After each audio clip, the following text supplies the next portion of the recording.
They said she couldn't handle the Barrett 50 caliber rifle, that her frame was too small, her training insufficient, and her gender a liability in the world's most demanding precision shooting operations. But when 200 innocent lives hung in the balance during a hostage crisis that had stumped every male sniper in the military, Staff Sergeant Elena Vasquez stepped up to the firing line and made the impossible shot that no one else could even attempt.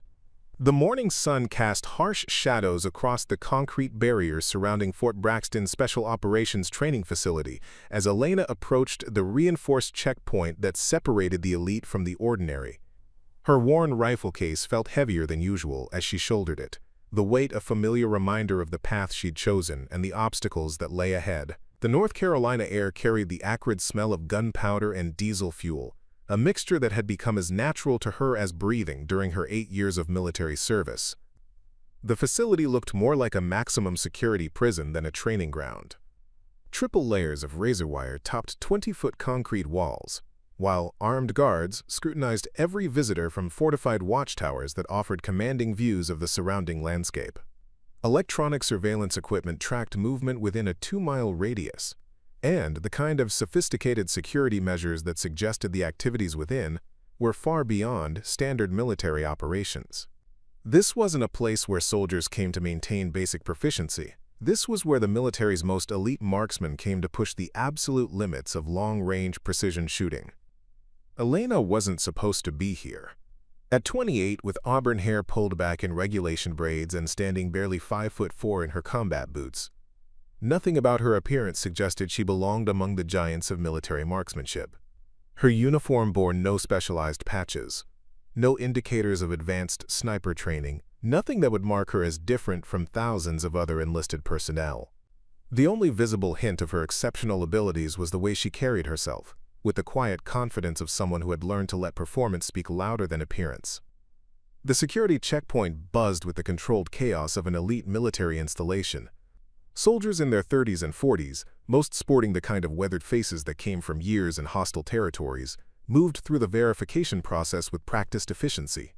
Their uniforms displayed an impressive array of specialized insignia, Scout Sniper badges, Ranger tabs, Special Forces qualifications, and combat deployment ribbons that spoke of missions in places most civilians couldn't pronounce.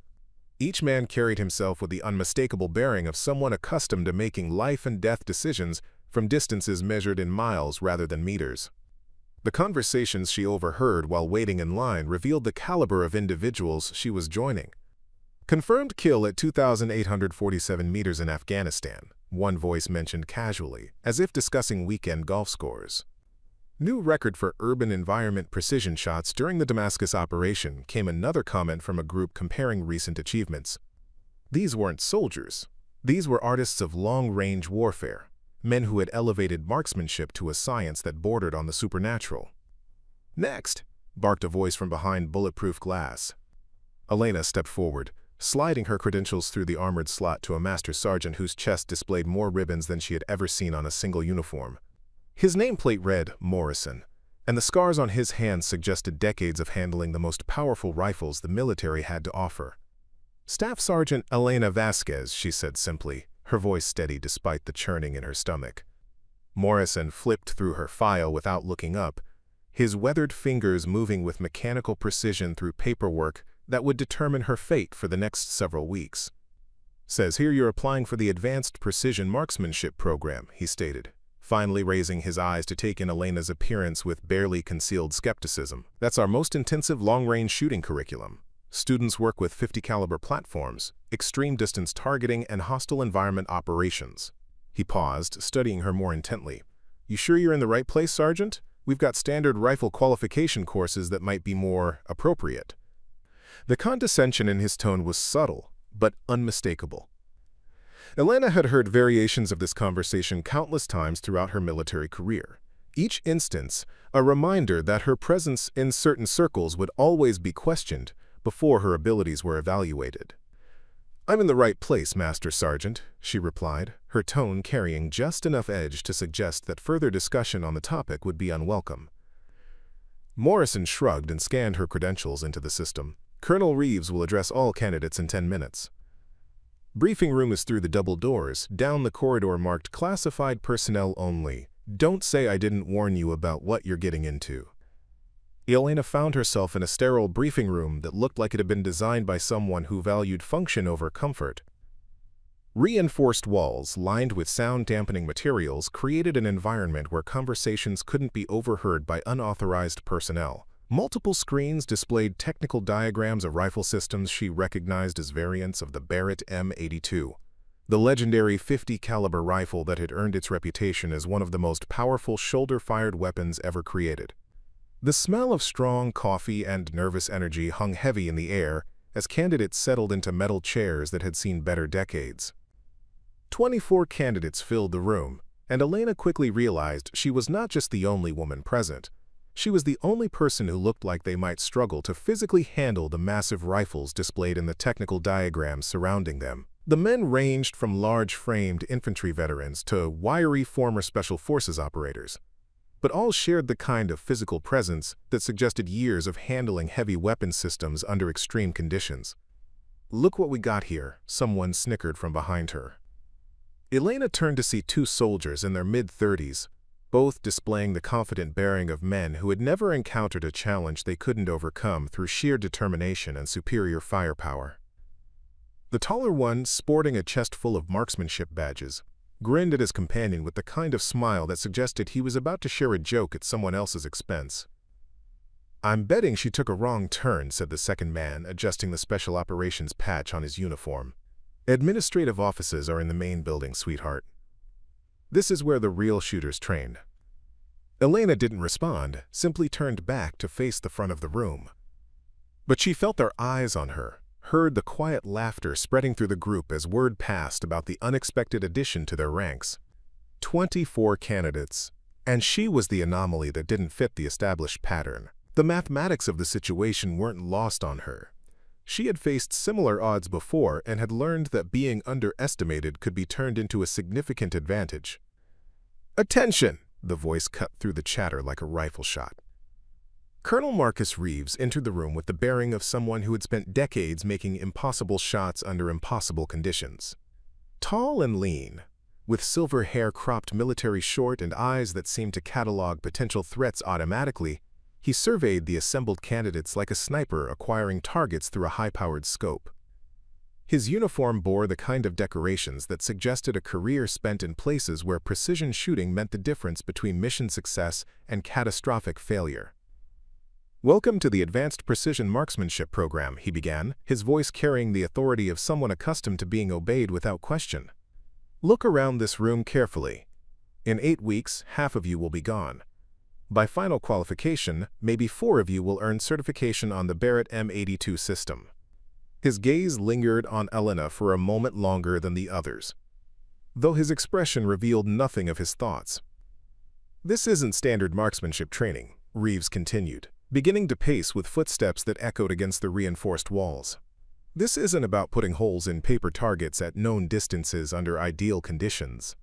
This is about making shots that conventional wisdom says are impossible, under circumstances where failure means people die. The Barrett .50 caliber isn't just a rifle. It's a precision instrument capable of engaging targets at distances that push the absolute limits of ballistic science." Elena felt the weight of stares from her fellow candidates. She had expected this level of scrutiny, but the intensity still made her jaw tighten slightly. What she hadn't expected was the subtle shift in Colonel Reeves's expression when he looked at her. Not quite dismissal, but something that suggested he knew more about her background than her personnel file might indicate. Preparing and narrating this type of story took us long efforts and hard work, so if you are enjoying the story, please consider subscribing to our channel. "The M82 generates over 10,000 foot-pounds of energy at the muzzle," Reeves continued, his voice taking on the tone of someone delivering a technical briefing. "It fires a 750-grain projectile at velocities exceeding 2,800 feet per second. The recoil is equivalent to being kicked by a horse, and accurate shooting requires physical strength, mental discipline, and an understanding of ballistics that borders on the mathematical. Most soldiers who attempt Barrett training wash out not because they can't shoot, but because they can't handle the physical punishment the weapon delivers with every trigger pull." The colonel gestured toward a door marked with multiple security warnings. "We'll begin with fundamentals. Weapon familiarization. ballistic calculations under varying environmental conditions, and physical conditioning specifically designed to prepare your bodies for sustained fire with heavy weapons systems. But first, I want to see what each of you brings to this program. He paused, scanning the room once more. Practical evaluation begins in 30 minutes. Range safety briefing is mandatory, and anyone who violates established protocols will be removed from the program immediately.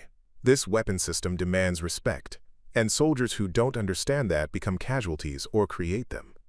The pairing for range evaluations happened with the kind of natural selection that occurs when experienced soldiers size each other up. Infantry veterans gravitated toward other infantry veterans, special forces operators clustered with their peers, and sniper school graduates found each other through subtle recognition of shared experiences. Elena stood alone until Colonel Reeves pointed directly at Master Sergeant Jake Rodriguez, a man whose uniform displayed 3 Bronze Stars and enough marksmanship awards to wallpaper a small room. "Rodriguez, you're paired with Vasquez," the colonel announced. Jake looked at Elena with what might have been pity mixed with professional concern, the expression of someone who genuinely didn't want to witness what he expected to be an embarrassing and potentially dangerous situation. "Colonel, with all due respect," Rodriguez said, his voice carrying the diplomatic tone of someone questioning orders while maintaining military protocol, "the M82 evaluation requires significant prior experience with heavy weapon systems. The recoil alone can cause serious injury if the shooter isn't properly prepared." Reeves's smile was thin and calculating. "Don't worry about Sergeant Vasquez, Rodriguez. Worry about your own performance. I have a feeling today might surprise everyone." As they walked toward the firing range, Elena heard the whispers beginning again, but something else caught her attention. Colonel Reeves was watching her with the intensity of someone setting up pieces on a chessboard, the same calculating look she had seen before from commanders who knew more about her background than they were revealing. The question was what test he was really preparing, and why he had paired her with one of the program's most experienced instructors. The firing range stretched across several hundred acres of carefully maintained terrain, with target positions established at distances that challenged the theoretical limits of rifle accuracy. At 100 meters, steel targets the size of dinner plates marked the beginning distances. At 500 meters, targets shrunk to the dimensions of coffee cups. At 1,000 meters and beyond, the targets became barely visible to the naked eye, requiring optical magnification just to confirm their existence. The Barrett rifles waited in individual shooting positions, each weapon secured in specialized cradles designed to handle their substantial weight and manage the tremendous recoil they generated. Elena had seen Barrett rifles before, but approaching one for an actual firing evaluation created a different level of appreciation for the engineering involved. The rifle measured nearly 5 feet in length and weighed over 30 pounds when fully loaded, more like a piece of artillery than a shoulder-fired weapon. Rodriguez settled behind the first Barrett rifle with the practiced ease of someone who had spent years mastering heavy weapons systems. His movements were economical and precise as he adjusted the bipod legs, checked the scope mounting, and performed the ritualistic pre-firing inspection that separated professional marksmen from casual shooters. Elena took position at the spotting scope beside him, noting every detail of his technique while maintaining the appearance of a novice observer learning from an expert. "The M82 isn't like anything you've handled before," Rodriguez explained, his tone shifting from skepticism to instruction as his professional training took over. "Most rifles you can muscle through poor technique, but this weapon will punish every mistake you make. The recoil travels through your entire body, and if you're not properly braced, it can separate your shoulder or give you a concussion from scope impact." He demonstrated the proper shooting position, his body forming perfect geometry with the rifle. Years of experience had taught him exactly how to distribute the weapon's massive weight and absorb its punishing recoil. The key is becoming part of the system rather than fighting against it. The rifle wants to jump, so you have to create a platform that channels that energy efficiently. The first shot erupted like controlled thunder. Even with ear protection, the sound was overwhelming, a deep, authoritative boom that seemed to shake the ground beneath their prone positions. Rodriguez's body absorbed the recoil with mechanical precision, the rifle settling back on target almost immediately. Through the spotting scope, Elena watched the 750-grain projectile impact the 500-meter steel target with devastating accuracy, the heavy bullet creating a distinctive ring that echoed across the range. Perfect center hit, she reported, though Rodriguez already knew from the target's reaction and the satisfying steel-on-steel sound that confirmed precision impact. He fired 4 more rounds in quick succession, each shot demonstrating the kind of consistency that came from thousands of hours behind similar weapons systems. His grouping at 500 meters could be covered by a coffee cup, exceptional accuracy for a rifle designed primarily for engaging targets at much greater distances. "Your turn, Sergeant," Rodriguez said, clearing the rifle and stepping back to the spotting position. "Remember everything I just showed you about body position and breathing. The Barrett doesn't forgive sloppy technique, and I don't want to explain to the colonel why someone got hurt during a basic evaluation." Elena approached the firing position with movements that appeared appropriately cautious for someone encountering the legendary rifle for the first time. She settled behind the weapon, making a show of adjusting her position several times as if struggling to find the proper alignment. The rifle felt massive beneath her, its weight distributed across the bipod and her body in ways that challenged traditional shooting positions she had learned with smaller weapons. Other evaluation pairs nearby had stopped their own activities to watch, drawn by the novelty of seeing how someone of her build would handle the Barrett's notorious recoil. She could feel their expectant attention, hear the quiet conversation speculating about whether she would even attempt to fire the weapon or find some excuse to withdraw from the exercise. Colonel Reeves materialized at a nearby observation position, his presence adding weight to what was supposed to be a routine familiarization exercise. Elena noticed that several range safety officers had also positioned themselves with clear sight lines to her firing position. Standard protocol when an unknown quantity was about to engage with a weapon system capable of serious injury if mishandled. "Take your time," Rodriguez coached from behind the spotting scope. "Find your natural point of aim, control your breathing, and squeeze straight back on the trigger. Don't worry about the target. Just focus on executing proper technique." Elena chambered around with deliberate care, the massive cartridge sliding into place with mechanical precision. The .50 caliber round was unlike anything most soldiers ever handled. 6 inches of brass and copper containing enough powder to propel its heavy projectile across miles of terrain. She settled her cheek against the stock, aligned the scope's reticle on the 500-meter target, and took a deep breath. The shot surprised everyone, including Rodriguez. Instead of the hesitant, potentially dangerous discharge they expected from a first-time Barrett shooter, Elena's rifle spoke with authority and precision. Her body absorbed the tremendous recoil with efficiency that suggested far more experience than her personnel file indicated. The rifle settled back on target almost immediately, and the distant steel target rang with the distinctive sound of a perfect center impact. "Jesus," Rodriguez muttered, his professional composure cracking slightly. "Where did you learn to shoot like that?" Elena worked the bolt with smooth efficiency, ejecting the spent case and chambering a fresh round without disturbing her position behind the scope. "A round," she replied, the same non-committal answer she had given to similar questions throughout her military career.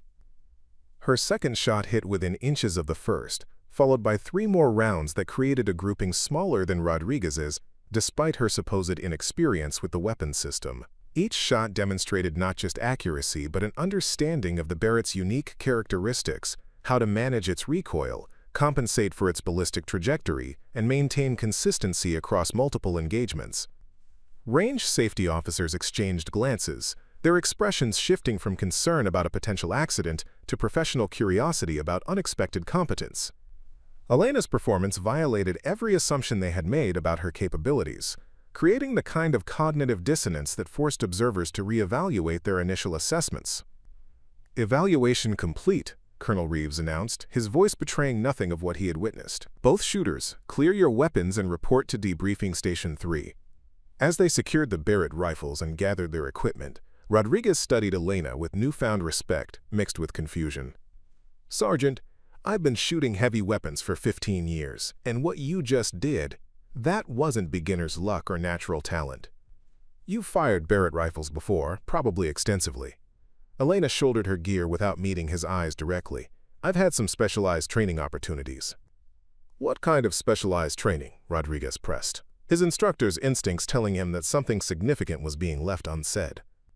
"Because what I just witnessed was expert-level performance disguised as first-time experience." Before Elena could respond, She found herself surrounded by other candidates who had finished their own evaluations. Word of her unexpected performance had spread quickly through the range, creating the kind of buzz that accompanied any significant deviation from established patterns. "Heard you made some decent shots with the 50, commented Staff Sergeant Marcus Kim, one of the Special Forces veterans whose uniform displayed enough marksmanship awards to establish his credibility. "Rodriguez is telling everyone you shot better than half the experienced guys here." Elena remained diplomatically non-committal. "The weapon performed well today." "The weapon performed well?" Kim's eyebrow rose at her deflection. "Sergeant, the Barrett doesn't perform anything by itself. Either you can shoot or you can't, and apparently you can shoot better than most of us expected." Master Sergeant Tony Walsh, a barrel-chested veteran whose presence commanded immediate attention, approached their group with the kind of measured steps that suggested he was accustomed to being listened to when he spoke. His uniform bore the distinctive insignia of multiple sniper schools, and the weathered condition of his equipment spoke of extensive field use under demanding conditions. "Vasquez," he said, his voice carrying authority earned through decades of precision shooting. "Word is you put 5 rounds into a 3-inch group at 500 meters on your first Barrett evaluation. That true?" The group fell quiet, waiting for her response. Elena understood that this moment would define how her fellow candidates viewed her for the remainder of the program. Too much modesty would seem false given what witnesses had observed, but appearing overconfident could create different problems in a community that valued proven performance over claims. "The shots went where I intended them to go," she replied carefully. Walsh nodded slowly, his expression suggesting that her diplomatic answer had provided more information than a direct response might have. "Fair enough. But shooting like that doesn't happen by accident, especially not with a weapon system most people struggle to handle safely on their first attempt." Rodriguez rejoined their conversation, having finished securing his equipment. "Tony, I've qualified dozens of soldiers on Barrett systems over the past 5 years. What Sergeant Vasquez demonstrated today was exceptional by any standard. Her recoil management, target acquisition, and consistency were all at advanced levels." "Interesting," Walsh mused, studying Elena with the calculating gaze of someone accustomed to evaluating potential team members. "What's your background, Vasquez?" "Previous assignments, specialized training, deployment experience."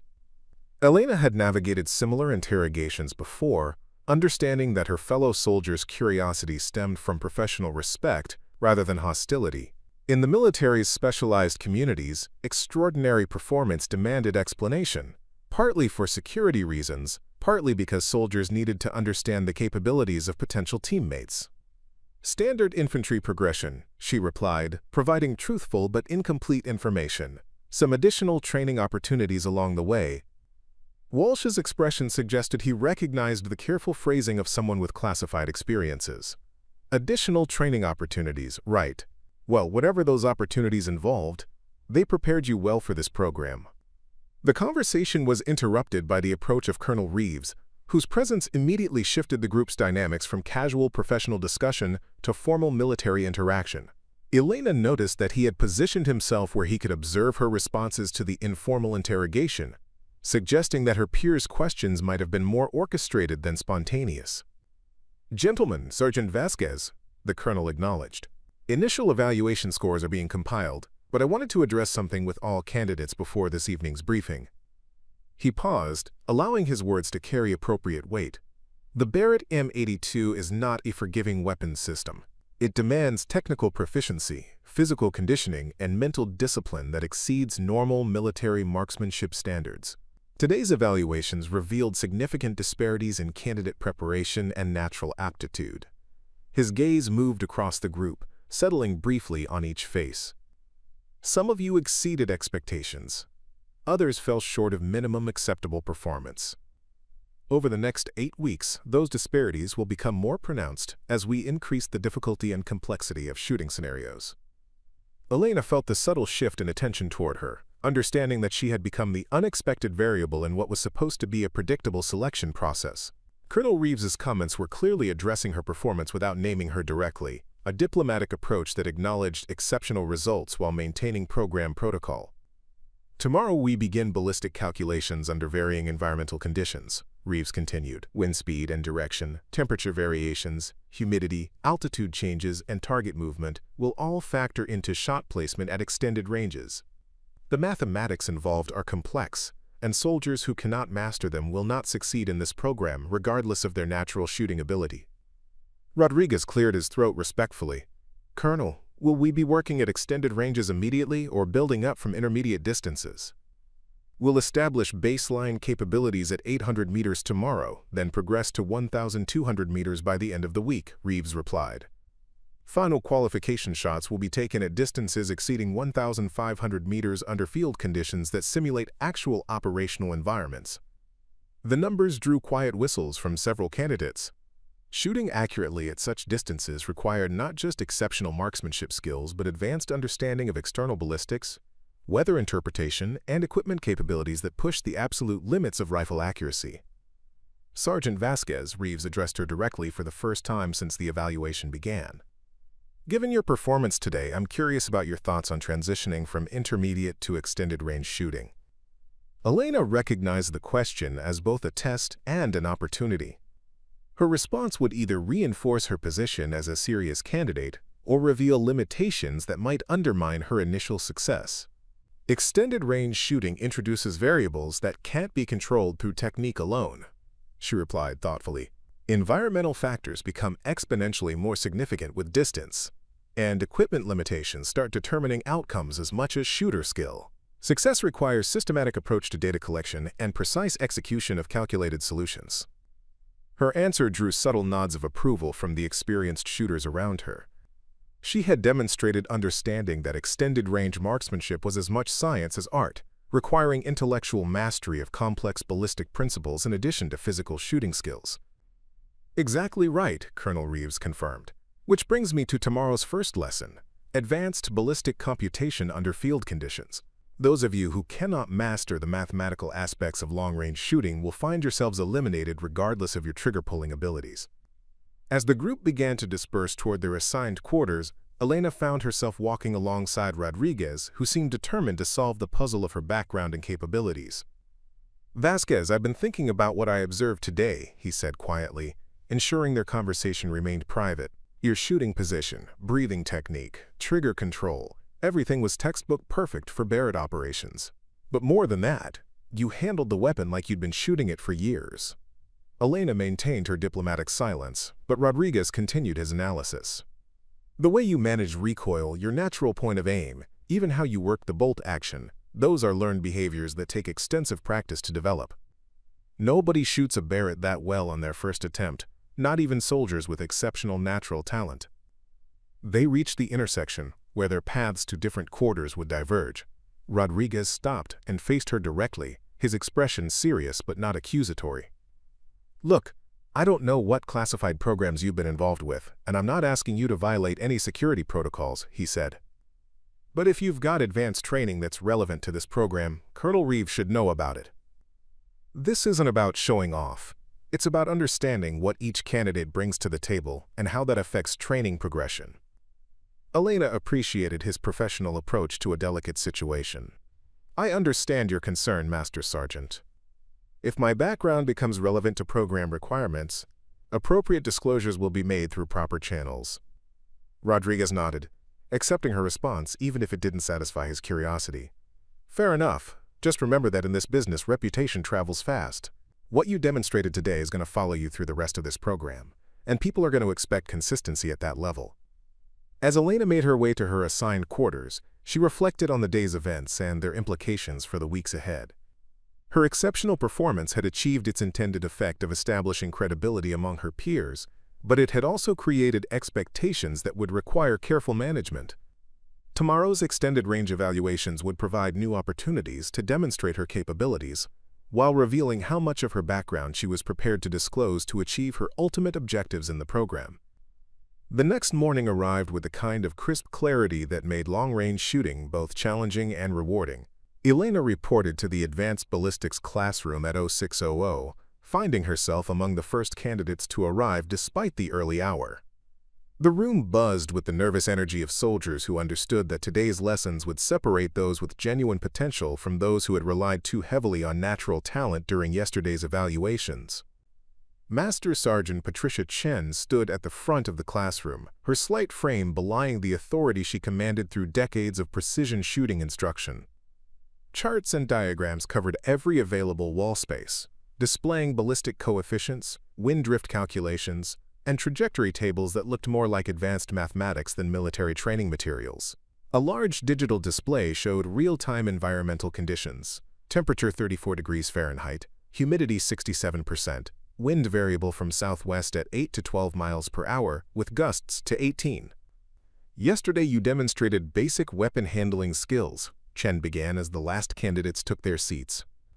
"Today we discover whether you possess the intellectual capacity to become precision marksmen rather than merely competent shooters. The Barrett M82 is capable of engaging targets accurately at distances exceeding 2 miles, but only if the operator understands the complex physics governing projectile flight over such extreme ranges." She gestured toward a chart showing bullet trajectories at various distances. At 500 meters, environmental factors introduce manageable variables that skilled shooters can compensate for through experience and adjustment. At 1,500 meters, those same factors become determining variables that require precise mathematical calculation to overcome. A 2-degree temperature change can shift point of impact by 6 inches. A 5-mile-per-hour wind variation can push your shot completely off target. Elena opened her notebook and began transcribing the technical information, though much of it was already familiar from previous training she couldn't discuss. Around her, other candidates scribbled frantically as Chen presented ballistic concepts that challenged their understanding of marksmanship fundamentals. "The 750-grain 50-caliber projectile leaves the muzzle at approximately 2,800 feet per second, Chen continued, clicking through slides that showed mathematical formulas describing bullet flight characteristics. "However, that velocity decreases continuously due to atmospheric resistance. At 1,000 meters, velocity has dropped to roughly 1,900 feet per second. At 1,500 meters, we're looking at approximately 1,400 feet per second. This velocity decay affects both trajectory and time of flight, which in turn affects how environmental conditions influence the projectile." Staff Sergeant Kim raised his hand from the front row. "Master Sergeant, how do we calculate these variables in field conditions without computer assistance? Some of these formulas look like they require extensive mathematical computation." Chen smiled, the expression of an instructor who had anticipated the question. "Excellent point. Advanced ballistic computers can provide precise calculations, but equipment fails, batteries die, and combat situations don't always allow time for complex calculations. Professional precision marksmen must internalize these concepts to the point where they can make accurate estimations using simplified field-expedient methods." She turned to a whiteboard and began writing formulas with practiced efficiency. "Basic wind drift calculation. Multiply wind speed in miles per hour by 1.5 for crosswind effect at 1,000 meters. Temperature effects. For every 20 degrees above 59 Fahrenheit, subtract 1 minute of angle from your zero. For every 20 degrees below, add 1 minute of angle." These are approximations, but they'll get you close enough for first-round hits under most field conditions. Rodriguez, who had positioned himself near Elena's seat, leaned over with a quiet comment. "This is where most candidates start struggling. The shooting part is intuitive for experienced soldiers, but the mathematics separates the serious contenders from the rest." Elena nodded while continuing to take notes, though she was more interested in observing how other candidates were processing the information. Several looked overwhelmed by the complexity, while others displayed the focused attention of students encountering genuinely new concepts that could enhance their professional capabilities. "Now for practical application," Chen announced. "Each candidate will calculate firing solutions for targets at 800, 1,200, and 1,500 meters using current environmental conditions. You have 30 minutes to complete all 3 calculations, after which we'll proceed to the range for live fire verification of your mathematical work." The classroom fell silent, except for the sound of pencils moving across paper and the occasional quiet curse from candidates struggling with unfamiliar mathematical concepts. Elena worked steadily through her calculations, double-checking each computation while maintaining the appearance of someone working through challenging new material for the first time. Master Sergeant Walsh, seated 2 rows behind her, was audibly struggling with the ballistic coefficients required for accurate long-range calculations. "These numbers don't make sense," he muttered to his neighbor. "How can a 5-mile-per-hour wind push a 750-grain bullet 18 inches off course at 1,500 meters?" Elena turned slightly in her seat, keeping her voice low to avoid disrupting other candidates. The effect compounds over distance and time of flight. At 1,500 meters, the projectile is in the air for approximately 2.5 seconds, giving the wind more time to act on the bullet. Also, as the projectile slows down, it becomes more susceptible to wind drift. Walsh looked at her with surprise. "You understand this stuff pretty well for someone who's supposedly new to long-range shooting." "I've always been good with mathematics," Elena replied diplomatically, though the truth was more complex. Her previous specialized training had included extensive ballistic computation under much more demanding conditions than those presented in the current classroom environment. 20 minutes into the exercise, Chen began moving through the room, observing candidates' progress and offering guidance where needed. When she reached Elena's desk, she paused longer than she had with other students, studying the completed calculations with professional interest. "Your work is very precise, Sergeant Vasquez," Chen observed quietly. "These calculations show understanding that typically develops after months of practical application. Have you worked with ballistic computation before?" Elena felt the attention of nearby candidates turning toward their conversation. "I've always enjoyed mathematical problem-solving, Master Sergeant. The concepts seem logical once you understand the underlying physics." Chen nodded slowly, though her expression suggested she wasn't entirely convinced by the explanation. "Well, your numbers look correct. We'll see how they translate to actual shooting performance in an hour." As the 30-minute limit expired, Chen called for all candidates to complete their work. "Pencils down. We'll now proceed to Range Charlie for live-fire verification. Those whose calculations prove accurate will advance to tomorrow's advanced environmental shooting exercises. Those whose mathematics fail to produce acceptable results will receive remedial instruction before continuing with the program." The walk to Range Charlie provided Elena with an opportunity to assess her fellow candidates' confidence levels based on their body language and conversation patterns. Rodriguez and several other experienced shooters moved with the purposeful stride of soldiers comfortable with their preparation. Others displayed the nervous energy of individuals unsure whether their mathematical work would translate into successful shooting performance. Range Charlie was significantly different from the previous day's evaluation facility. Steel targets were positioned at precisely measured distances of 800, 1,200, and 1,500 meters, each target barely visible even through high-power optics. Wind flags placed at regular intervals showed the complex air currents that would affect projectile flight, while digital weather stations provided real-time environmental data for final calculation adjustments. "Candidates will engage targets in order of increasing difficulty," Chen announced as they reached the firing line. 3 rounds at each distance, with scoring based on group size and proximity to target center. Mathematical calculations that produce groups larger than 6 inches at any distance will require remedial training before advancement. Master Sergeant Rodriguez was selected for the first demonstration, his experience making him the logical choice to establish baseline performance expectations. Elena watched through a spotting scope as he settled behind a Barrett rifle and began making final adjustments to his scope based on the ballistic calculations he had completed in the classroom. His first shot at 800 meters struck the steel target with the distinctive ring of accurate shooting, followed quickly by 2 more rounds that formed a tight grouping well within acceptable parameters. The 1,200-meter target proved more challenging, requiring subtle adjustments for the increased wind drift and bullet drop. But Rodriguez's mathematical preparation served him well, as all 3 shots found their mark within the scoring zone. The 1,500-meter shots tested both his calculations and his shooting skills to their limits. At that distance, the target appeared as barely more than a dot even through high-magnification optics.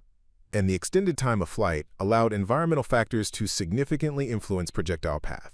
Rodriguez's first shot struck slightly high and left of center, but his second and third rounds demonstrated the kind of consistency that separated professional marksmen from casual shooters.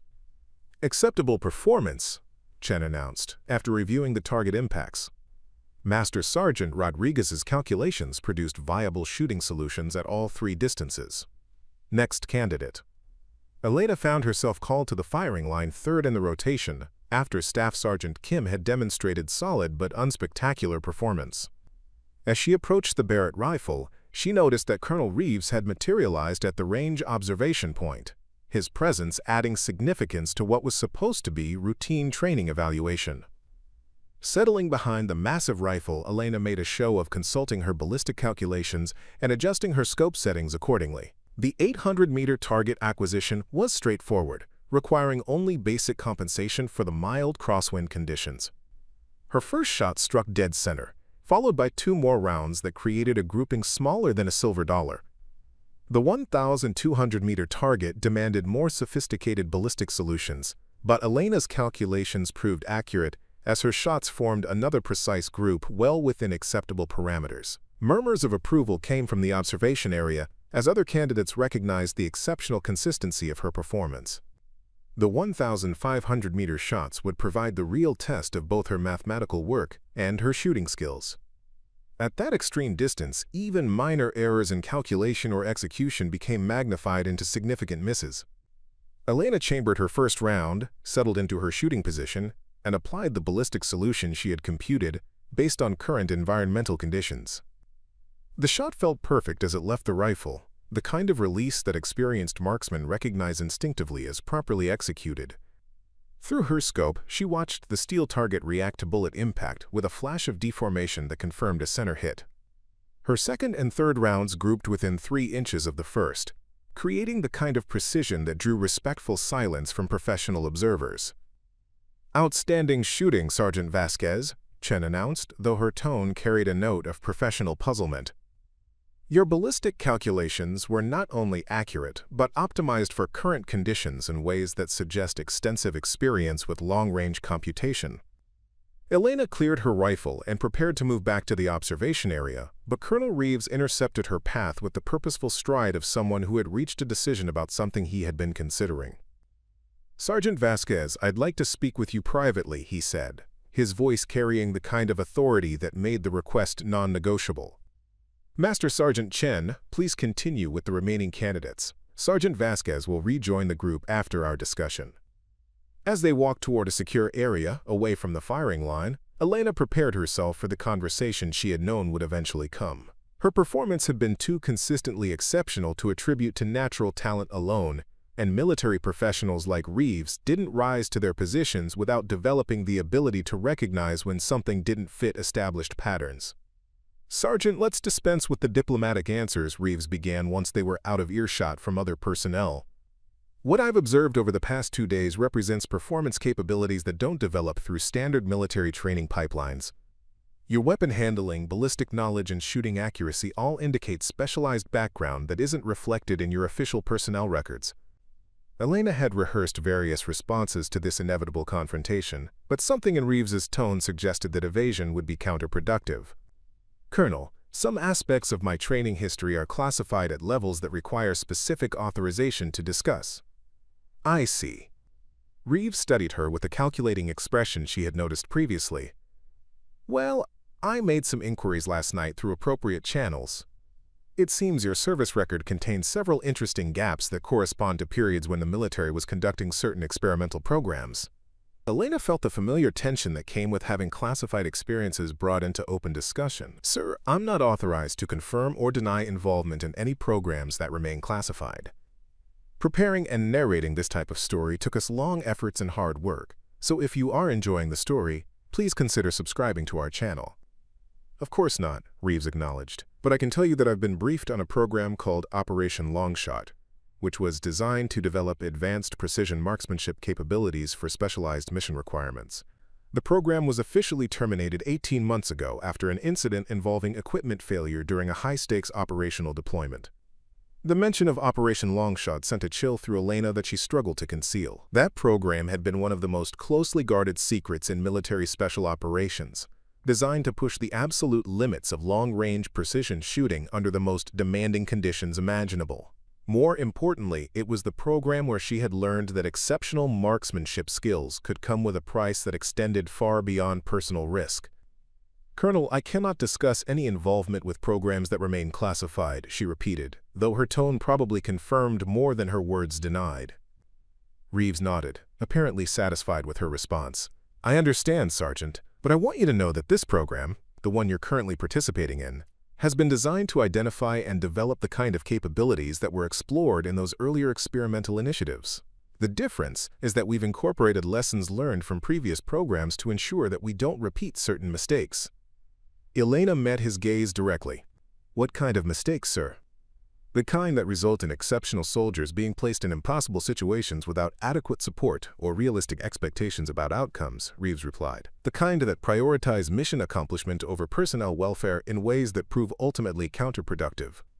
His words carried weight that suggested personal experience with the consequences of such decisions. Elena recognized that this conversation was as much about Colonel Reeves's own history as it was about hers, and that understanding changed the dynamic between them in ways that could prove significant for her future in the program. The following morning brought news that would transform the routine training exercise into something far more urgent. Elena arrived at the briefing room to find Colonel Reeves studying classified communications with the grim expression of someone processing information that would require immediate and decisive action. The other candidates sensed the shift in atmosphere immediately. The casual energy of a training environment had been replaced by the focused tension that preceded real-world operations. "Change of plans," Reeves announced without preamble as the last candidate took his seat. "We've received a priority tasking that will serve as your practical evaluation under actual operational conditions. This is no longer a training exercise. This is a live mission with real consequences for failure." The room fell silent as candidates processed the implications. Advanced training programs occasionally incorporated realistic scenarios, but the colonel's tone suggested something beyond simulation or exercise conditions. Elena noticed additional personnel entering the briefing room, staff officers whose presence indicated planning for genuine military operations rather than training activities. 12 hours ago, domestic terrorist organizations seized control of the Cascade Mountain Research Facility in northern Oregon, Reeves continued, activating a large display screen that showed satellite imagery of a remote installation nestled among densely forested hills. The facility conducts classified research for the Department of Energy, and the terrorists are holding 47 civilian researchers and support staff as hostages. The satellite images revealed a complex of modern buildings surrounded by natural barriers that made conventional assault approaches extremely difficult. Steep terrain, limited access routes, and extensive forest cover created defensive advantages that any occupying force could exploit effectively. More concerning were the additional images showing the facility's isolation. The nearest major population center was over 60 miles away, meaning that any rescue operation would be conducted with minimal external support. Intelligence indicates the terrorist group consists of 8 to 12 individuals with military training and access to sophisticated weapons, Reeves explained as the display cycled through reconnaissance photos. They've fortified key positions throughout the facility and demonstrated willingness to execute hostages if their demands aren't met. Traditional tactical assault approaches have been deemed too risky given the number of innocent lives at stake. Staff Sergeant Kim leaned forward in his chair. "Colonel, what kind of demands are we talking about? What do they want?" "Release of imprisoned associates, monetary payments, and safe passage to a non-extradition country," Reeves replied. "Standard terrorist negotiation points, but intelligence assessment indicates they have no intention of honoring any agreement reached. The facility contains research materials they're attempting to steal, and eliminating witnesses appears to be part of their operational plan." Elena studied the satellite imagery with professional interest, noting the tactical challenges presented by the facility's layout and defensive positions. The research buildings were positioned to provide overlapping fields of fire, while the surrounding terrain offered excellent concealment for defensive positions. Any direct assault would likely result in significant casualties among both rescue forces and hostages. "Where do we fit into this operation?" asked Master Sergeant Rodriguez, voicing the question that was on every candidate's mind. Colonel Reeves activated a new set of images showing detailed facility layouts and marked positions. The terrorist leadership has positioned themselves in the main research building with the majority of hostages. Intelligence indicates they're using the civilian researchers as human shields while conducting their operations from defensive positions that make conventional rescue attempts impossible. He pointed to specific locations on the building schematic. However, the facility's design includes observation platforms and elevated walkways that were constructed for equipment monitoring. These positions offer potential firing solutions for precision marksmen capable of engaging targets at extended ranges under challenging conditions. The implications became clear as candidates studied the tactical situation. Conventional assault forces would face defensive positions designed to maximize casualties among attacking personnel, but skilled marksmen positioned at long range, might be able to neutralize key threats without exposing hostages to additional risk. The mission requires elimination of terrorist leadership from distances exceeding 1,200 meters under field conditions that include variable wind, elevation changes, and time-critical target engagement, Reeves continued. Standard military snipers have attempted preliminary assessments and determined that the shots required exceed normal operational parameters. Elena felt her pulse quicken as she recognized the type of challenge being described. This was precisely the kind of mission that Operation Longshot had been designed to address. Situations where conventional tactical approaches proved inadequate, and only exceptional marksmanship capabilities could provide viable solutions. "Sir," Master Sergeant Walsh interrupted, "are you saying that this training program is being tasked with an actual combat mission? Because most of us aren't fully qualified on the Barrett system yet." "I'm saying that circumstances have created an opportunity to evaluate candidate capabilities under genuine operational conditions," Reeves replied carefully. "Participation will be voluntary, and only candidates who demonstrate appropriate skill levels will be considered for deployment." The room buzzed with quiet conversations as candidates discussed the unprecedented situation among themselves. Elena remained silent, understanding that this moment would define not just her participation in the training program but potentially her entire future within military special operations. The tactical situation requires a minimum of 4 precision marksmen positioned at different locations around the facility, Reeves explained, activating detailed topographical maps that showed potential firing positions. Each position offers unique advantages and challenges, with engagement distances ranging from 800 to 1,800 meters, depending on target assignment and environmental factors. He gestured toward specific locations on the map. Position Alpha provides clear sight lines to the main research building but requires shooting across a valley with complex wind patterns. Position Bravo offers closer range but demands precise bullet placement to avoid hostage casualties. Positions Charlie and Delta require the longest shots but provide opportunities to eliminate threats that other positions cannot engage. Elena studied the tactical problem with growing understanding of its complexity.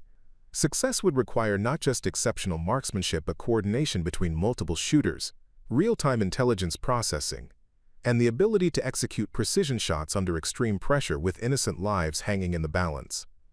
Candidate selection will be based on demonstrated performance during an advanced evaluation exercise, Reeves announced. We'll conduct live fire assessments at distances and under conditions that replicate the operational environment. Candidates who meet minimum performance standards will receive mission-specific briefings and equipment assignments. Staff Sergeant Kim raised his hand again. "Colonel, what happens to candidates who don't volunteer or don't qualify for this mission?" "Voluntary non-participation will have no adverse impact on your training program status," Reeves assured him. "However, candidates who attempt the evaluation and fail to meet operational standards will be removed from the program entirely. This mission requires capabilities that represent the absolute pinnacle of precision marksmanship. Soldiers who cannot meet those standards have no place in advanced sniper training." The stakes couldn't have been clearer. Elena faced a choice between maintaining her careful anonymity within the program or fully revealing her capabilities in service of a mission that could save dozens of innocent lives. The decision required balancing personal risk against moral obligation in ways that challenged every assumption she had made about her future in military service. "The evaluation exercise begins in 2 hours," Reeves continued. "Candidates who wish to participate should report to Range Delta with full field equipment. Weather conditions will be challenging, distances will exceed anything you've attempted during training, and time constraints will replicate actual operational pressures." As the briefing concluded and candidates dispersed to consider their options, Elena found herself approached by Rodriguez, Walsh, and several other experienced shooters who had formed an informal leadership group within the program. "Vasquez, we need to talk," Rodriguez said quietly, gesturing toward a private area away from other personnel. "This mission is beyond anything most of us have trained for, but your performance over the past few days suggests you might have relevant experience." Elena followed them to a secure area where they could speak openly without being overheard by program administrators or other candidates. The group's dynamic had shifted from competitive training environment to operational planning mode, reflecting the gravity of the situation they were facing. "Look, we're all professionals here," Walsh began, his tone serious but respectful. "We've seen enough to know that you've got capabilities that go beyond standard military training. If you've got experience that's relevant to this mission, we need to understand what we're working with." Staff Sergeant Kim nodded in agreement. This isn't about egos or competition anymore. There are people who are going to die if we screw this up, and we need every advantage we can get. Elena appreciated their directness and the professional respect they were showing, despite her earlier evasiveness about her background. These were experienced soldiers who understood that successful operations required honest assessment of team capabilities rather than individual pride or security concerns. I have experience with long-range precision shooting under operational conditions, she admitted carefully, including missions that required coordination between multiple marksmen and engagement of targets at extended distances under challenging circumstances. Rodriguez leaned forward with interest. How extended? Because the longest shot in this mission profile is nearly 1,800 meters, and that's assuming perfect conditions that we definitely won't have. Elena met his gaze directly. I've successfully engaged targets at distances exceeding 2,000 meters under field conditions. The admission drew sharp intakes of breath from several group members. Successful shooting at such extreme distances required capabilities that placed Elena among the most elite marksmen in military service, a revelation that explained her exceptional performance during training exercises. Jesus, Walsh muttered. What program were you in? Because that kind of capability doesn't develop through normal training pipelines. A program that no longer exists, Elena replied, providing truthful information without violating classification restrictions. The techniques and training methods I learned are still relevant, but the operational context has changed. Kim studied her with newfound respect. Are you planning to volunteer for this mission? Elena had been wrestling with that question since Colonel Reeves had outlined the tactical situation. Her specialized training made her uniquely qualified for the most challenging aspects of the mission, but participation would expose her capabilities in ways that could lead to unwanted attention from higher military authorities. Those people in that facility don't have the luxury of waiting for a conventional solution, she said finally. If my skills can contribute to their rescue, then I have an obligation to volunteer. Rodriguez nodded approvingly. That's what I was hoping you'd say. Because if we're going to pull this off, we need every advantage we can get, including whatever specialized training you bring to the team. What about the rest of you? Elena asked, turning the question back to the group. We're all in, Walsh replied without hesitation. This is what we've trained for, even if none of us expected it to happen during a qualification program. Besides, those hostages deserve our best effort, regardless of personal consequences. The group spent the next hour discussing tactical approaches and individual capabilities, sharing information that would be crucial for coordinated mission success. Elena found herself gradually revealing more details about her specialized training as the discussion progressed, recognizing that effective teamwork required honest communication about strengths and limitations. The key to success will be simultaneous engagement of multiple targets, she explained, sketching tactical diagrams on a piece of paper. If we allow the terrorists time to react to initial shots, they'll likely execute hostages or withdraw to more defensible positions. Coordinated timing from 4 different positions across varying distances, Rodriguez questioned? That requires communication systems and synchronized execution that we haven't practiced. It requires trust and professional competence, Elena corrected. We establish primary and secondary target assignments, confirm communications protocols, and execute according to planned timeline. The technical aspects are manageable if we maintain discipline and focus. Kim looked at the tactical sketch with professional interest. You've done this before, haven't you? Coordinated long-range operations with multiple shooters. Elena nodded. Similar missions under comparable conditions. The principles remain consistent even when specific circumstances vary. As their planning session concluded, Elena realized that she had crossed a significant threshold in terms of revealing her capabilities and committing to operational involvement. The careful anonymity she had maintained throughout the training program was no longer sustainable given the mission requirements and her moral obligation to contribute her specialized skills. All right, people, Walsh said, standing and straightening his equipment. Time to show them what we can do. Vasquez, thanks for being straight with us about your background. Having someone with your experience leading this effort makes the whole mission more viable. Elena appreciated his confidence, though she understood that leadership in this context would require more than just exceptional shooting skills.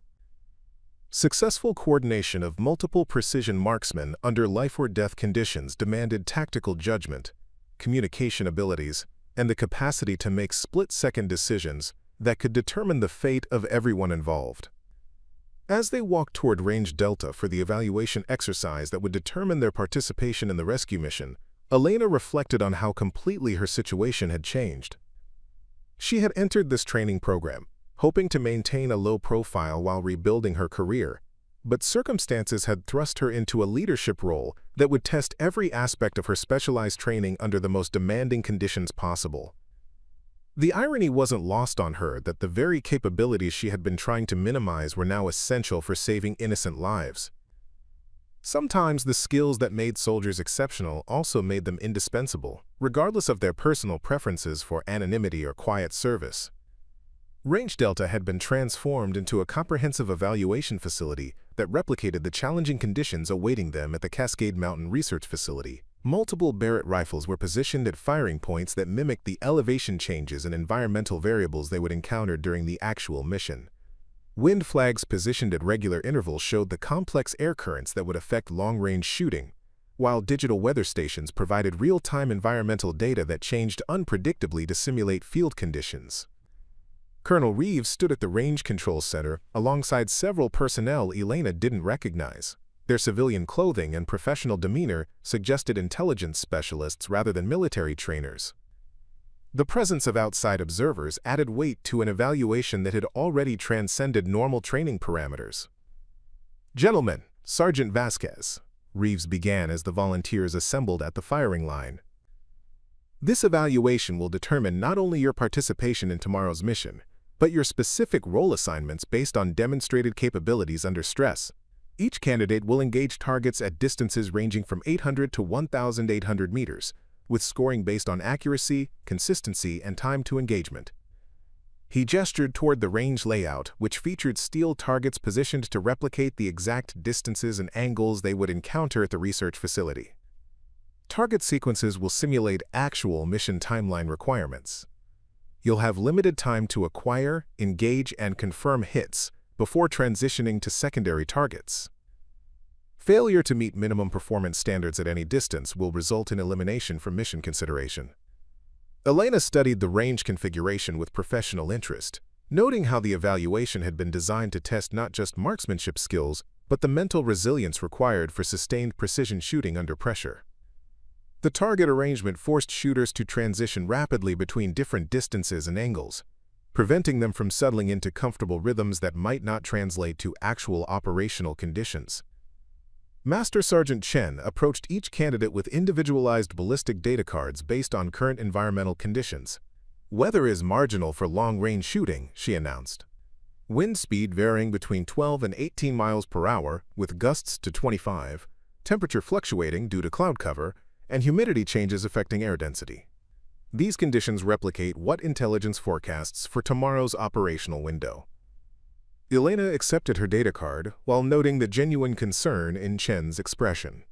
These weren't training conditions designed for candidate success. They were operational parameters that would challenge even the most experienced marksman. The military was clearly taking the mission seriously enough to risk eliminating most candidates rather than compromise operational effectiveness. "Candidate Rodriguez, you're first up," Reeves announced. "Targets at 800, 1,200, and 1,600 meters in sequence. Time limit 6 minutes for all 3 engagements." Rodriguez approached the designated firing position with the methodical movements of someone who understood that rushed preparation led to mission failure. Elena watched him settle behind the Barrett rifle, noting how his extensive experience translated into efficient pre-firing procedures that maximized his available time for actual shooting. His first shot at 800 meters struck the steel target with authority, the distinctive ring echoing across the range despite the challenging wind conditions. The 1,200-meter target required more sophisticated ballistic calculations, but Rodriguez's mathematical preparation during the morning briefing proved adequate, as his shot found its mark within acceptable parameters. The 1,600-meter engagement tested both his technical skills and mental composure, as crosswinds gusted unpredictably during his final shooting sequence. His first attempt missed slightly due to an unexpected wind shift, but his rapid adjustment and follow-up shot demonstrated the kind of adaptive shooting that separated professional marksmen from recreational shooters. Acceptable performance, Chen announced after reviewing the target impacts. Time to engagement within parameters, accuracy adequate for mission requirements. Candidate Rodriguez qualifies for Position Bravo assignment. Staff Sergeant Kim followed with a solid but unremarkable performance that earned him qualification for one of the intermediate distance positions. Master Sergeant Walsh struggled with the mathematical calculations required for the longest shots, his extensive combat experience proving insufficient for the precision demands of extreme-range marksmanship. Candidate Vasquez, you're up, Reeves called, his tone betraying nothing of his expectations despite the obvious interest from the intelligence observers.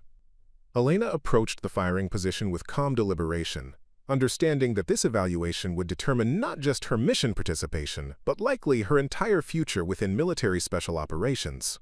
The Barrett rifle felt familiar beneath her hands as she made final adjustments based on the ballistic data Chen had provided.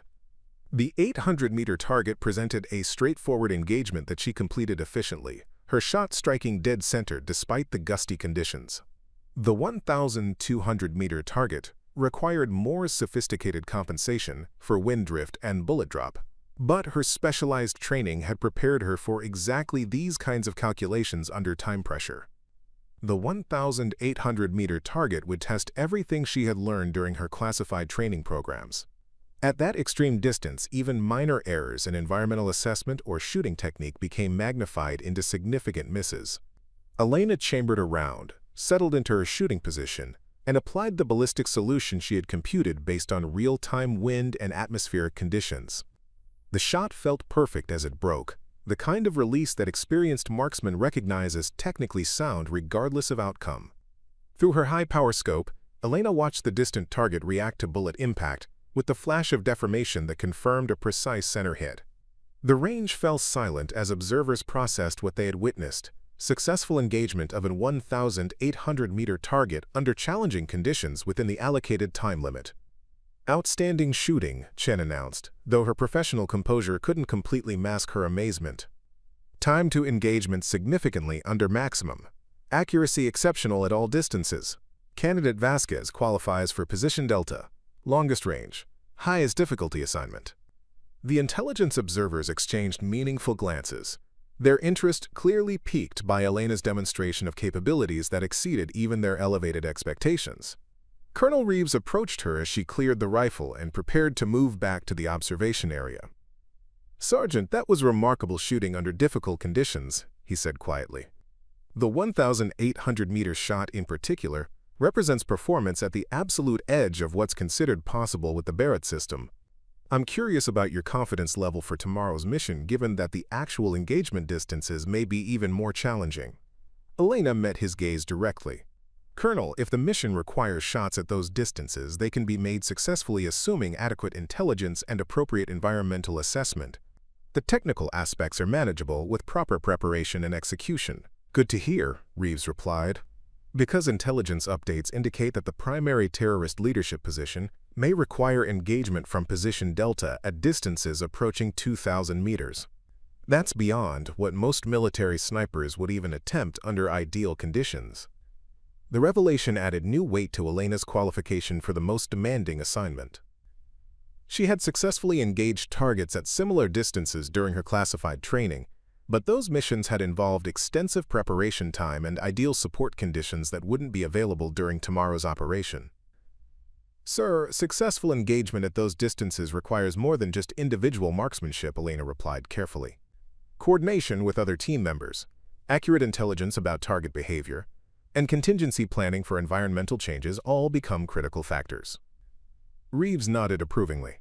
Which brings us to the next phase of evaluation. The candidates who qualified for mission participation will now demonstrate coordination capabilities through synchronized shooting exercises.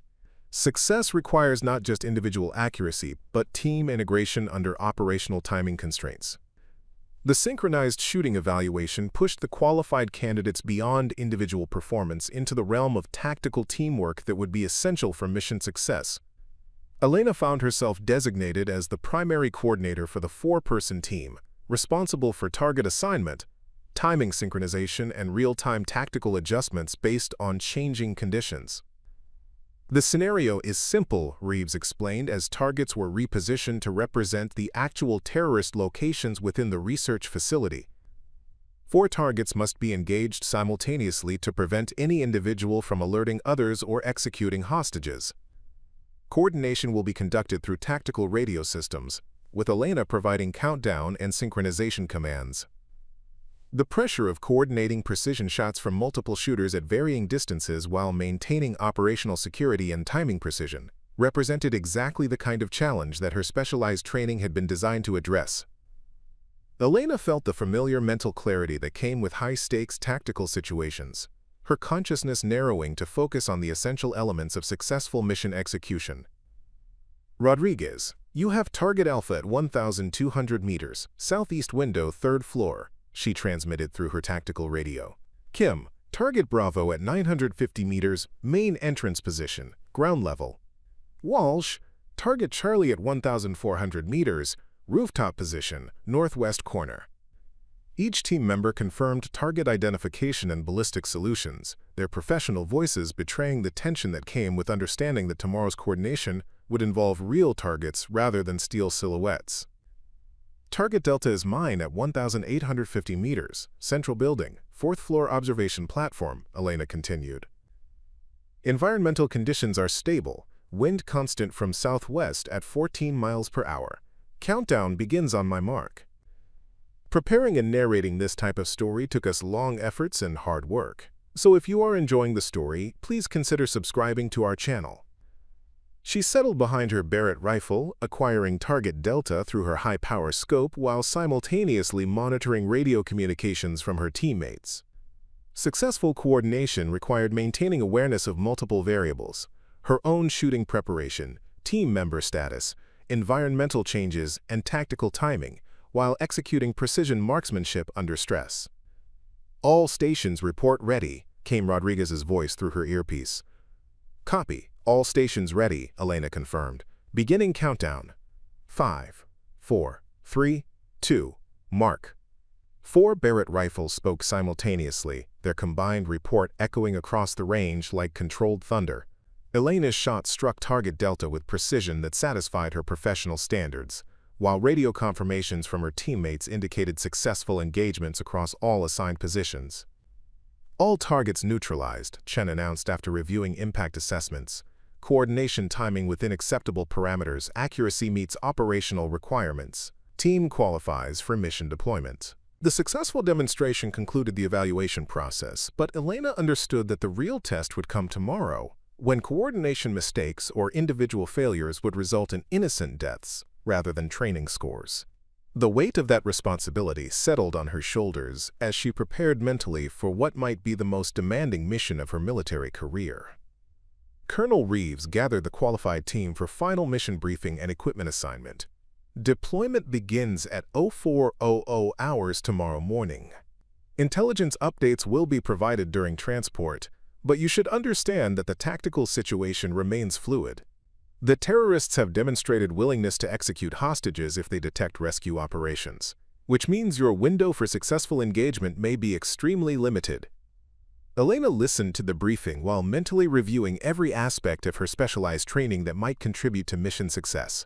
Tomorrow would test not just her marksmanship abilities, but her capacity to function under the kind of pressure that had defined her most classified operational experiences. The irony of her situation wasn't lost on her. She had spent months trying to minimize her visibility within military special operations, only to find herself thrust into a leadership role for one of the most challenging precision shooting missions the military had ever attempted. Sometimes the skills that soldiers tried to hide became exactly what was needed when innocent lives hung in the balance. As the briefing concluded and team members dispersed to prepare their equipment and mental approach for tomorrow's operation, Elena reflected on how completely her career trajectory had changed in the space of a few days. She had entered this training program hoping for quiet professional development, but circumstances had revealed her exceptional capabilities and thrust her into situations that would likely define the rest of her military service. Dawn broke gray and cold over the Cascade Mountains as Elena and her team approached their designated positions around the research facility. The helicopter insertion had been executed in complete darkness, with each sniper team deposited at precisely calculated distances from their target zones to avoid detection, while maintaining clear lines of sight to the terrorist-occupied buildings. Elena's position, designated Delta, required a grueling 2-mile hike through dense forest to reach an elevated ridge that would provide the extreme-range shooting platform necessary for her assigned targets. The facility spread out below her like a tactical puzzle whose solution would determine the fate of 47 innocent civilians. Through her high-power spotting scope, Elena could observe the terrorist positions that intelligence had identified through careful surveillance over the past 18 hours. The main research building housed the majority of hostages along with the terrorist leadership, while secondary positions provided overlapping fields of fire that made conventional assault virtually impossible. "Delta in position," Elena transmitted through her encrypted radio system, her voice barely above a whisper despite the secure communications. "Range to primary target confirmed at 1,847 meters. Environmental conditions: wind variable from southwest at 16 miles per hour, gusting to 22. Temperature 38 degrees, humidity 72%. Visibility good with intermittent cloud cover affecting lighting conditions." Rodriguez's voice crackled through her earpiece from Position Bravo. "Copy, Delta. Position Bravo established at 1,156 meters to primary target. Clear sight lines to ground floor positions. Multiple tangos observed with what appears to be automatic weapons." The tactical radio net buzzed with similar reports from Kim at Position Alpha and Walsh at Position Charlie, as each team member established their shooting platforms and began detailed observation of their assigned target areas. Elena fine-tuned her Barrett rifle's scope settings while simultaneously processing intelligence updates that continued to arrive through her tactical communication system. "All stations, this is Control," came Colonel Reeves's voice from the command post established 3 miles from the facility. "Latest intelligence indicates terrorist leadership has moved 12 hostages to the 4th-floor observation platform of the main building. They're using the civilians as human shields while maintaining communications with outside contacts." Elena adjusted her scope to observe the platform Reeves had referenced, her enhanced optics revealing a scene that made her blood run cold. Through the building's large windows, she could clearly see armed individuals positioned among civilian researchers who had been forced to stand in positions that would maximize casualties if rescue operations were detected. "Delta has visual confirmation on 4th-floor observation platform," she reported. "Count 6 civilians, 2 armed tangos. The terrorists are positioned to use hostages as cover, while maintaining clear fields of fire toward potential approach routes." "Bravo confirms similar setup on ground floor," Rodriguez added. "They've positioned hostages in windows and doorways to prevent direct assault without civilian casualties." The tactical situation was even more complex than intelligence briefings had indicated. The terrorists had arranged their defenses to ensure that any conventional rescue attempt would result in significant hostage casualties, while their own positions provided excellent protection against anything short of precision long-range fire from unexpected directions. "Control to all stations," Reeves transmitted. "Time-critical intelligence update. Intercepted communications indicate the terrorists plan to begin executing hostages in 4 hours if their demands aren't met. This gives us a narrow window for successful resolution before the situation deteriorates beyond recovery." Elena felt the familiar mental shift that came with transitioning from preparation to operational execution. 4 hours provided sufficient time for careful shot placement and coordination, but also created pressure to act decisively once the engagement began. Hesitation or extended target acquisition would allow the terrorists to respond effectively to the initial shots. "All stations prepare for detailed target assignment," she transmitted, automatically assuming tactical coordination responsibilities based on her position's overview of the entire facility. "I am observing patterns of movement that suggest regular patrol schedules and shift changes among terrorist personnel." For the next hour, Elena methodically documented terrorist behavior patterns while coordinating similar observations from her teammates. The Barrett rifle remained perfectly zeroed and ready for engagement, but successful mission execution required understanding not just where targets were positioned, but how they moved, and when they might present optimal shooting opportunities. "Pattern established," Elena finally reported. "Primary terrorist leader conducts inspection of all positions every 90 minutes. Next scheduled inspection begins in approximately 45 minutes, which will provide simultaneous target acquisition opportunities at all 4 positions." The timing would be critical. Elena's extreme range shot at the terrorist commander would need to coordinate perfectly with her teammates' engagements of secondary targets to prevent any individual from alerting others or executing hostages in response to the initial attack. Delta, this is Control, Reeves's voice carried new urgency. Priority intelligence update. We've identified the terrorist leader through facial recognition, former Special Forces operator with extensive combat experience. Intelligence assessment indicates he'll likely recognize the sound signature of precision rifle fire and react accordingly. Elena absorbed this information while continuing her observation of the target area. A former Special Forces operator would understand immediately that the distinctive sound of Barrett rifle fire indicated precision shooting from extreme range, and his response would likely be rapid execution of nearby hostages, followed by tactical withdrawal to more defensible positions. Understood, Control, Elena replied. That makes simultaneous engagement even more critical. Any delay between shots will allow him to react tactically. Agreed. How confident are you in coordinating 4 simultaneous shots across varying distances and environmental conditions? Elena studied the tactical situation through her scope, calculating ballistic solutions for each position while factoring in the coordination requirements for synchronized engagement. Control, successful coordination is achievable, assuming current environmental conditions remain stable and all team members maintain discipline during execution. Copy that. Final mission authorization is pending higher approval, but prepare for engagement window in 30 minutes. The final 30 minutes passed with agonizing slowness as Elena maintained continuous observation of her target while mentally rehearsing every aspect of the shot sequence. At 1,847 meters, even minor environmental changes could significantly affect bullet impact, requiring constant recalculation of ballistic solutions based on real-time wind and atmospheric conditions. Through her scope, she watched the terrorist leader move among the hostages with the confident bearing of someone accustomed to controlling life-and-death situations through superior firepower and tactical positioning. His behavior patterns suggested military training that had been corrupted into criminal application, but the underlying professionalism remained visible in his methodical approach to defensive preparations. All stations, this is Control, Reeves transmitted. Mission is authorized. Engage targets on Elena's countdown. Rules of engagement. Positive identification required before firing. Hostage safety is absolute priority. Secondary targets only after primary threats are neutralized. Elena chambered a round in her Barrett rifle, the massive cartridge sliding into place with mechanical precision. The 750-grain projectile represented the culmination of decades of ballistic engineering, designed to deliver devastating accuracy at distances that challenge the theoretical limits of rifle marksmanship. All stations, confirm ready status, Elena transmitted while settling into her final shooting position. Bravo ready, came Rodriguez's voice, steady and professional despite the pressure. Alpha ready, Kim reported from his position. Charlie ready, Walsh confirmed, his earlier struggles with long-range calculation apparently overcome through focus and determination. Elena acquired her target through the high-power scope, watching the terrorist leader position himself near a window that provided clear sightlines while using hostages as human shields. The shot angle would require precise bullet placement to avoid civilian casualties while ensuring immediate target neutralization.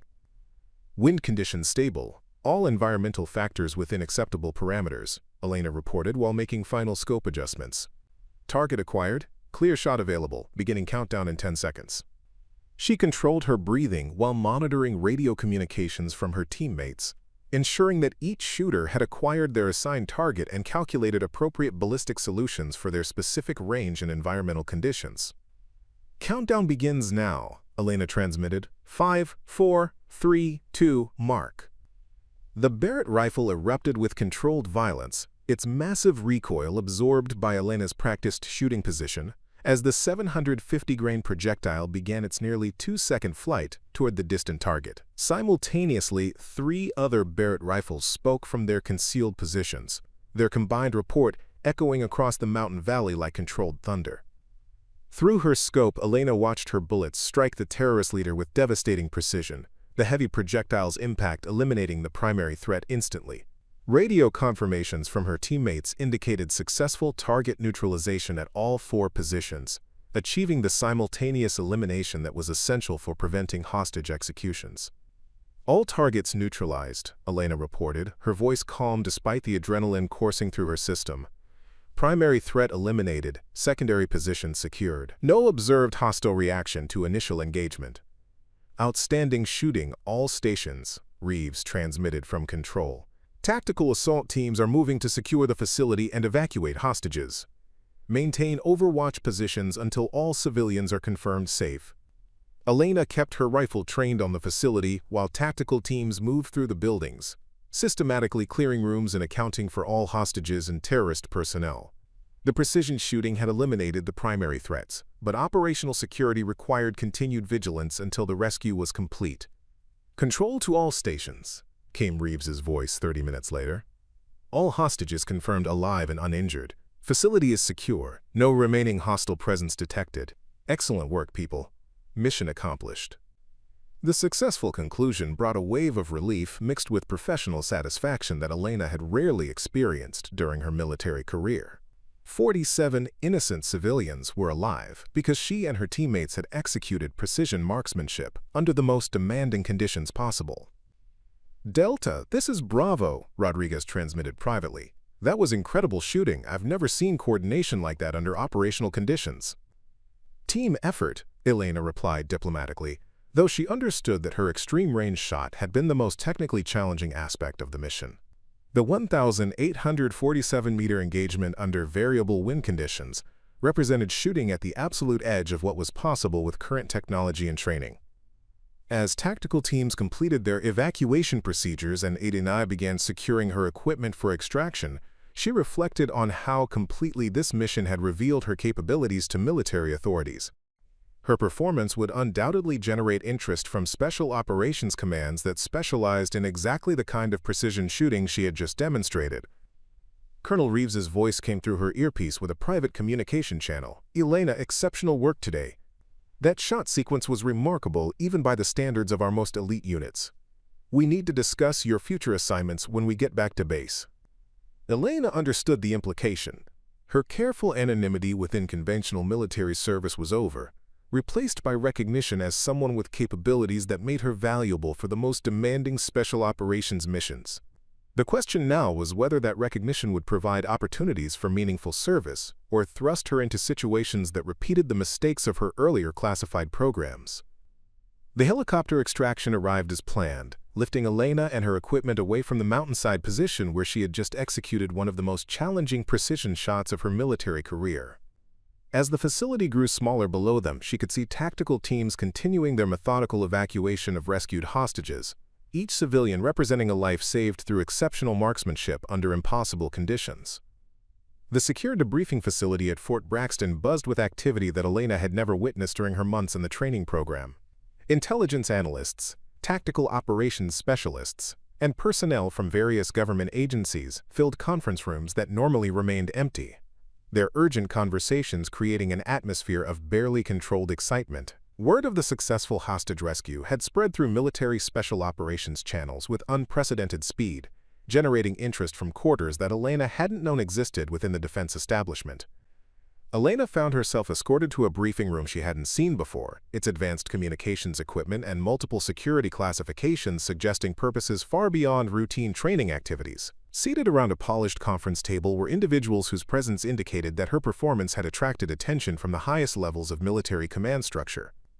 "Sergeant Vasquez," Colonel Reeves began, his tone carrying new formality that reflected the changed dynamics following the mission's success. "Allow me to introduce General Patricia Hammond from Joint Special Operations Command, Undersecretary Michael Torres from Defense Advanced Research Projects, and Deputy Director Sarah Chen from the National Security Agency's Technical Operations Division." Elena maintained professional composure while recognizing that such high-level attention typically preceded either exceptional career opportunities or assignment to programs that carried significant personal risk. The individuals gathered around the table represented authorities with the power to reshape her entire future within military service. "Sergeant, yesterday's operation demonstrated marksmanship capabilities that exceed anything in our current operational inventory," General Hammond began, her direct manner reflecting decades of experience with special operations personnel. "The coordinated precision shooting you executed saved 47 lives while eliminating terrorist threats under conditions that conventional tactics couldn't address." Undersecretary Torres leaned forward with obvious interest. "More specifically, your 1,847-meter shot, under variable wind conditions, represents performance at the absolute cutting edge of what's theoretically possible with current weapon systems. B. Our ballistic specialists have run computer simulations of the environmental factors you faced, and their models indicate a success probability of less than 15% for that specific engagement. Elena had expected technical analysis of her shooting performance, but the detailed mathematical assessment suggested a level of scrutiny that went far beyond routine mission evaluation. These officials weren't just debriefing a successful operation. They were evaluating her for purposes she didn't yet understand. Ma'am, the shot was technically challenging but achievable given proper environmental assessment and ballistic calculation, Elena replied diplomatically.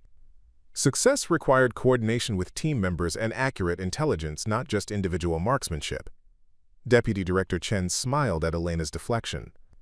Sergeant, we've reviewed the communications recordings from your mission. You provided tactical coordination for 4 precision shooters across varying distances while simultaneously executing the most difficult shot of the entire operation. That level of multitasking under extreme pressure indicates capabilities that transcend conventional marksmanship training. Colonel Reeves activated a large display screen showing detailed mission analysis data that Elena hadn't known was being collected. The technical assessment reveals coordination timing accurate to within 0.3 seconds across all 4 positions, individual shot placement within 2 inches of optimal impact points, and tactical decision-making that maximized hostage safety while ensuring target neutralization. Elena studied the data with professional interest, noting how comprehensive surveillance had documented every aspect of the mission she had just completed. The level of monitoring suggested that the operation had served purposes beyond hostage rescue, possibly providing evaluation data for programs or initiatives she wasn't yet aware of. General Hammond, may I ask why this mission is receiving such detailed analysis? Elena inquired carefully. While I'm proud of our team's success, the technical aspects seem straightforward given adequate preparation and training. Hammond exchanged glances with her colleagues before responding. Sergeant, conventional military doctrine considers coordinated precision shooting beyond 1,500 meters to be operationally unreliable due to environmental variables and equipment limitations. What you accomplished yesterday challenges fundamental assumptions about long-range marksmanship capabilities. Undersecretary Torres activated additional displays showing comparative data from similar operations. We've analyzed over 200 precision shooting missions from the past decade, and none achieved the combination of distance, accuracy, coordination, and time-critical execution that you demonstrated. Your performance represents a statistical outlier that demands investigation. Elena began to understand the true purpose of this debriefing. These officials weren't simply congratulating her on mission success. They were evaluating her for recruitment into programs that required capabilities demonstrated through yesterday's operation. Furthermore, Deputy Director Chen continued, your classified service history includes participation in experimental programs that developed advanced precision shooting techniques. The combination of that background with yesterday's demonstrated performance suggests potential applications that extend far beyond conventional military operations. The mention of her classified background sent familiar tension through Elena's shoulders. She had hoped that her exceptional performance during the rescue mission might overshadow questions about her previous training, but clearly the opposite had occurred. Ma'am, I cannot discuss classified programs without appropriate authorization, Elena replied, maintaining the disciplined response she had used throughout her career when confronted with questions about sensitive training. Authorization has been granted, General Hammond stated simply, sliding a document across the table. Your security clearances have been elevated to levels that permit discussion of Operation Longshot and related advanced marksmanship initiatives. Elena reviewed the authorization document while processing the implications of its contents. The clearance elevation indicated official recognition of her specialized background, but also suggested assignment to programs that would utilize those capabilities in ways she might not be able to control. Operation Longshot was terminated 18 months ago following equipment failures that resulted in casualties, Elena said carefully. The techniques developed during that program were considered too dangerous for operational implementation. Incorrect, Undersecretary Torres replied. The program was restructured rather than terminated, with safety protocols developed to prevent the equipment failures that caused previous casualties. Your former teammate, Major Collins, contributed to those safety improvements during his recovery period. Elena's head snapped up at the mention of Collins. James Collins is contributing to current programs? Last I knew, he was in long-term rehabilitation due to neurological damage from interface failures. Deputy Director Chen nodded. Major Collins has made remarkable progress using treatment protocols developed from ongoing research. While he cannot return to operational status, his insights have been invaluable for preventing similar incidents in future programs. The revelation that Collins was not only recovering, but contributing to continued development of the technologies that had nearly killed him created complex emotions that Elena struggled to process. Relief at his improvement mixed with concern about renewed pursuit of capabilities that had proven so dangerous. The point, General Hammond continued, is that advanced precision marksmanship remains a critical capability for national security operations that conventional forces cannot address. Your performance yesterday proved that individual operators can successfully execute missions that were previously considered impossible. Elena recognized the recruitment pitch beneath the official language. These authorities wanted to utilize her specialized capabilities for operations that pushed the boundaries of what military personnel could be expected to accomplish under extreme conditions. "General, may I ask what specific assignments are being considered?" Elena inquired. "Because my experience with experimental programs suggests that exceptional performance often leads to missions with unacceptable risk levels."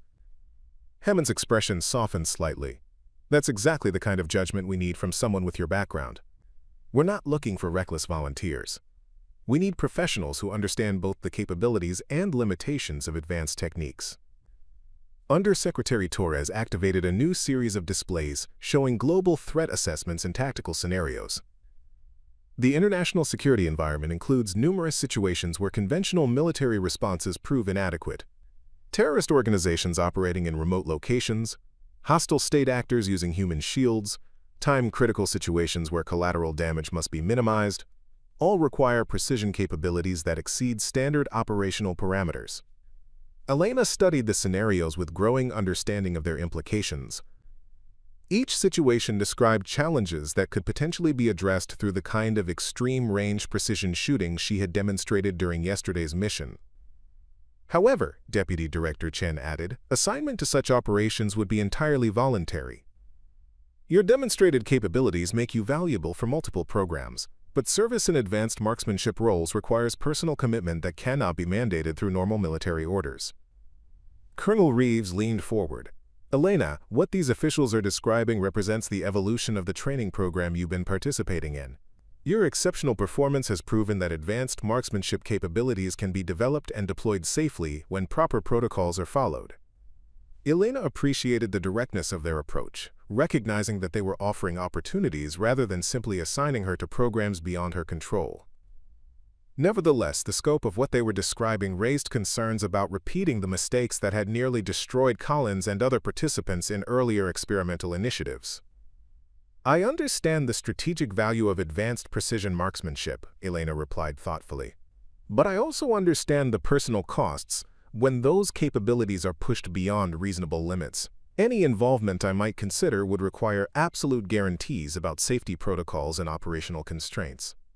"Agreed completely," General Hammond stated without hesitation. "The programs we're discussing incorporate lessons learned from earlier mistakes. Safety protocols are non-negotiable, and operational parameters are designed to utilize exceptional capabilities without exceeding human limitations." Undersecretary Torres nodded in support. Additionally, participants in advanced programs maintain authority to decline specific missions that exceed their comfort levels with risk assessment. The objective is sustainable utilization of exceptional capabilities, not expendable deployment of valuable personnel. Elena felt the weight of decisions settling on her shoulders as she considered the opportunities being presented. Her specialized training and demonstrated capabilities clearly made her valuable for missions that could save innocent lives and address security threats that conventional forces couldn't handle effectively. "There's another factor to consider," Deputy Director Chen added. "Your performance yesterday has already generated interest from adversarial intelligence services. Maintaining your current assignment status may not provide the security protections that advanced program participation would include." The implication was clear. Elena's exceptional performance had made her a target for foreign intelligence operations seeking to understand American advanced marksmanship capabilities. Remaining in conventional assignments might actually increase her personal risk compared to participation in properly secured special operations programs. What would be the next step if I expressed interest in these opportunities? Elena asked, recognizing that she was approaching a decision point that would define the rest of her military career. General Hammond smiled for the first time during the briefing. Advanced training with updated equipment and safety protocols, followed by gradual integration into operational teams conducting missions similar to yesterday's rescue operation. The pace would be controlled by your comfort level with increasing responsibilities. Colonel Reeves added, "You would also have opportunities to contribute to training programs for other personnel, sharing your expertise to develop the next generation of advanced precision marksmen. Your experience could help others achieve exceptional capabilities while avoiding the mistakes of earlier programs." Elena understood that the offer included not just operational assignments but leadership roles that would allow her to influence how advanced marksmanship capabilities were developed and deployed. The prospect of preventing others from experiencing the dangers that had nearly destroyed Collins provided compelling motivation for accepting increased responsibilities. "I need time to consider these opportunities," Elena said finally. "The implications extend beyond individual career decisions to questions about the appropriate use of exceptional capabilities in military service." "Of course," General Hammond replied. "Take whatever time you need to make an informed decision. These programs require complete commitment from participants, and that commitment must be genuinely voluntary." As the briefing concluded and the officials departed, Elena remained in the conference room with Colonel Reeves to discuss the personal implications of what had been presented. "Elena, you've reached a crossroads that few military personnel ever encounter," he said quietly. "Your exceptional capabilities create opportunities for meaningful service, but they also create obligations that will follow you for the rest of your career." Elena nodded, understanding that yesterday's mission had fundamentally changed her relationship with military service. She could no longer maintain the careful anonymity that had characterized her recent assignments. But the alternative, full utilization of her specialized capabilities, offered possibilities for service that might justify the personal risks involved. The weight of choosing between security and purpose settled on her shoulders as she prepared to make decisions that would determine not just her own future, but potentially the lives of countless others who might benefit from the exceptional capabilities she had spent years trying to minimize. 6 months later, Elena stood before a new class of precision marksmanship candidates at the newly established Advanced Sniper Training Center. The facility bore her name, a recognition she had initially resisted, but eventually accepted as a symbol of how far the program had evolved from its dangerous experimental origins. "They said I couldn't handle the Barrett 50 caliber," she began, addressing the diverse group of men and women who had come from across all military branches.